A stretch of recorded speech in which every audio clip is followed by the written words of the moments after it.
Um, I think there was a lot of that when I first read the script and reading about Alan, as well as the attraction and the challenge of obviously playing such a renowned literary figure with such a kind of who's been incredibly influential. Just seeing him as this nervous, very conformist young guy who is desperate for somebody to show him another world that he knows exists, but he's never had any kind of. It's just been left to kind of. It's just been left to stew in his imagination. He's just desperate for somebody to liberate him. He's so ready for that. And at the beginning of this film, and then as soon as he finds this incredibly charismatic guy, and to be honest, that's the thing that I think attracted me to it most, was just the fact that it's a story about falling in love with somebody who is incredibly charismatic, your first true love, and is ultimately a really bad influence, and it ends very badly. I think we've all kind of had some version of that relationship, and Alan's character, there was so much. He's a really sweet guy.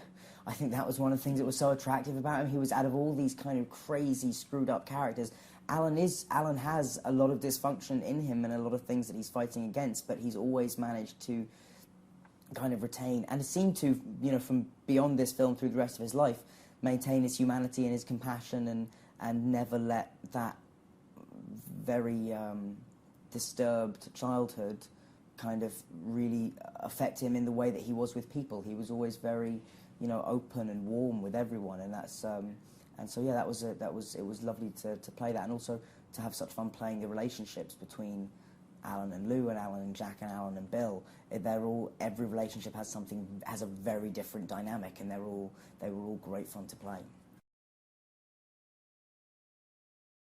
I knew more about Burroughs and Kerouac than I did about Ginsberg. I'd read On the Road and Naked Lunch were the first sort of two things I was given. I read the first line of Howl when I was 14, and it was probably another 3 years before I picked up the book, because I had this book which was the Times book of quotations, and I saw The Best Minds of My Generation was under the quote section about insanity, at that first line, and it was, and then it was probably about 3 years later that I read the whole poem, and I was told to read it and look at it as just an explosion of energy, and it was born out of him thinking he couldn't write, right. And he and the frustration of that, and he was just, right, I'm just gonna write a long diatribe of everything I've seen and all the reasons I feel I can't write and the reasons I feel I have to, and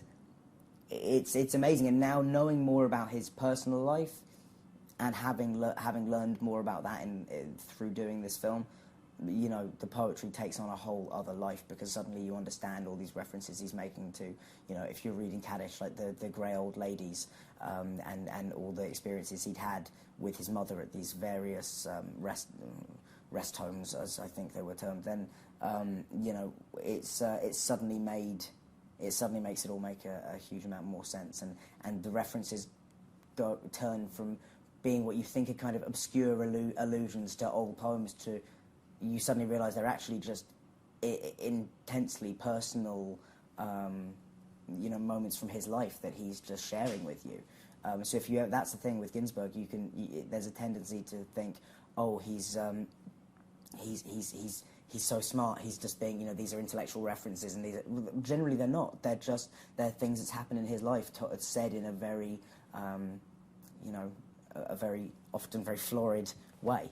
But yeah, no, I mean, so I wasn't overly familiar with, because also the poetry I've always lent towards, weirdly, is metric and has form and rhyme and all those things. But it's been lovely actually kind of having this excuse to learn more about him and his poetry.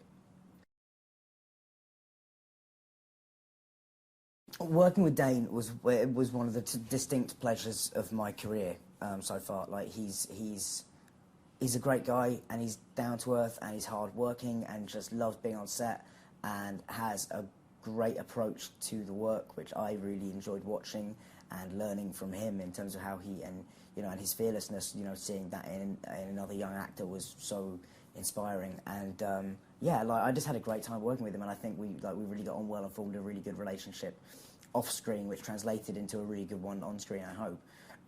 And yeah, I mean, people are going to talk about it as a gay love story. It's basically just a love story.